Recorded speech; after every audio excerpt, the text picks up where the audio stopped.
Hey everybody. So without calling me a liar, my credit card company called me a liar. They didn't say the word liar. So basically we're disputing a charge for an item that they said we ordered from like San Francisco. We didn't order it. It wasn't us. We never received it. The credit card company says, okay, we'll get back to you in a couple days. We get an email.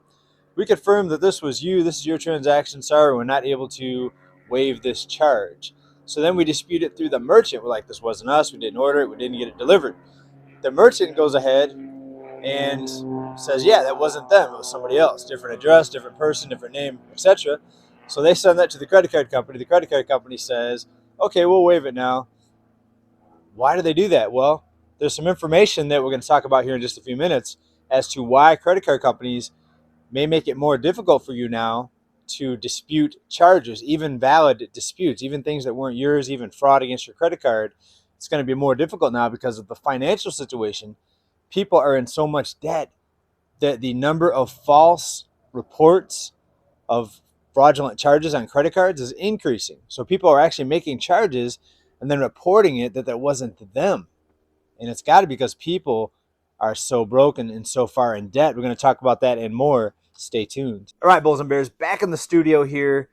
Let's talk about the credit card companies and what's happening and why they may be more likely to give you a hard time when you're disputing a charge. Let's bring into this first article.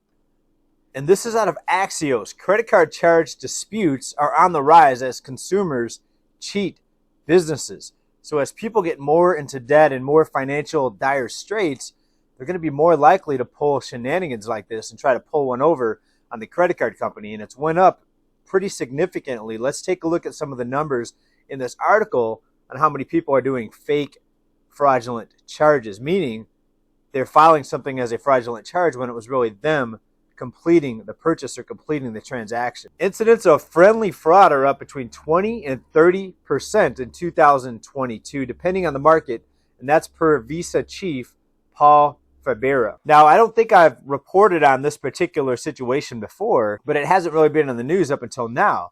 And why is it happening now? Why is it up 20, 30% according to some of the credit card companies?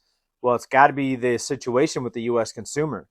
As people get further into debt, as they're having a harder and harder time keeping up, they're going to resort to things like this.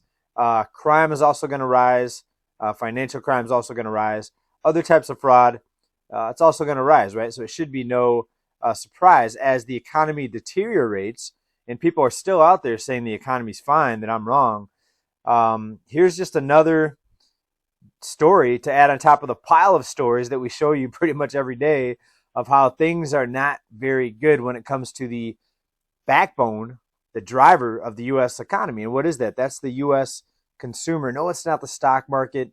It's not the number that they put out there for unemployment. It's not any of that. Those are manipulated numbers anyways. These are facts based on the levels of debt that most people are in the United States of America. And in America, the driver of the economy is consumer spending. And I know it sounds ridiculous to those that don't know, but people spending money and often spending money that they don't have, mostly spending money that they don't have, is what is chalked up as economic growth, gross domestic product, economic growth. Key factor is consumer spending, and most consumer spending is people buying things they can't afford, paying for things with plastic that they don't have the money to buy with, and that's economic strength. It's ridiculous, but that's really what's looked at as economic strength. Now, I'm sure we've all had things on our credit card statement that we didn't recognize, and then we looked into it a little bit further, and you're like, oh, now I remember. Now I remember buying that at 2 in the morning when I maybe had a few drinks. I almost forgot, but now I remember. Well, this is not that. This is people purposely making a purchase, going to a restaurant, paying for it, leaving a tip, and then later disputing it as a fraudulent charge. And we're going to likely see this get much worse. What's going to happen? Are the credit card companies going to sit back and just absorb it? Or are they going to pass along the cost to everyone else? So maybe they'll raise their late fees for people that are late. Maybe they'll raise the interest rate. Who knows? Hopefully they'll just go against the people that are reporting all these fraudulent charges. Now, that's kind of a double-edged sword because some people actually do get their card compromised, and sometimes the perpetrator goes on a shopping spree and the person is actually a victim of a real fraudulent use of their card.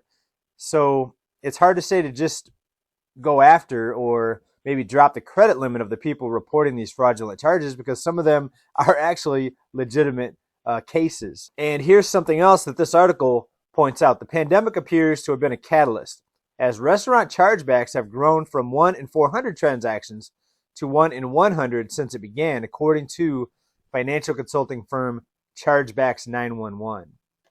And this article also states what I've been saying here. Another possibility is a turn in economic tide. Credit card disputes tend to increase when people's financial situations deteriorate. And here's what someone that runs a Chicago restaurant says, quote, "It's brutal.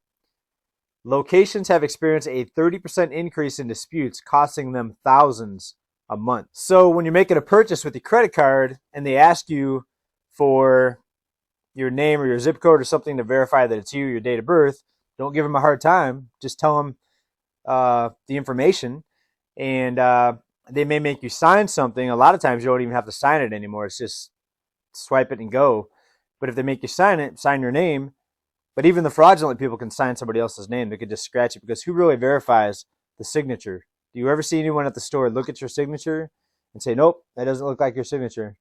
And how would they even know? All right, let's move on to the next story here. Pretty interesting, though, I think. Please let me know what you think about that down in comments. Next, this comes out of the Times. Cash-strapped Americans are raiding their retirement savings. Another sign of financial distress. And people say, everything's fine, nothing's wrong, everybody has a ton of money. Yeah, people actually out there are still saying that. Even people down in the comments on this channel, 70% plus people living paycheck to paycheck. Most people can't afford an emergency expense of $400 or more. Half the population doesn't have $1,000 savings put away in their bank or checking account. And so this makes perfect sense when you read headlines like this, with the cash-strapped Americans basically raiding, the word they use is raiding their 401k retirement account. The Vanguard Group, which looks at data on 5 million savers, said 0.5% of workers in a 401k plan took out a hardship distribution in October. That's according to CNBC. That's the largest share since Vanguard started tracking the issue in 2004. Now, you may say, well, that's less than 1%. It's not very much. And you're right, it's not very much. But it's the largest since 2004. And we're just getting started with this recession and economic storm that we're headed into. What's it going to be like next year, the year after? There's people out there saying that we're not even in a recession yet, but yet we're still seeing stories like this. People reporting fake fraudulent charges on their credit card. So what's it going to be like again next year, the year after? This is only going to get worse, folks. And folks, in many cases, it's not a wise thing to do to take from your 401k. You're going to end up paying a penalty. And in some cases, it's a double whammy, because you'll get an extra tax on that. And then you have to go back and pay back what you saved on the pre-tax takeout from your paycheck if you took it out pre-tax. So they get you two double whammy, double tap, right? So not good, folks. Most U.S. consumers are strapped with tons of debt and going further into debt each month. And it's ultimately going to end up coming through in the job market, because when people stop swiping cards, when they can no longer go further into debt, when they can't make their minimum monthly payment on their card, then they pull back on the spending and completely stop spending in some cases if the credit card company limits their debt ceiling.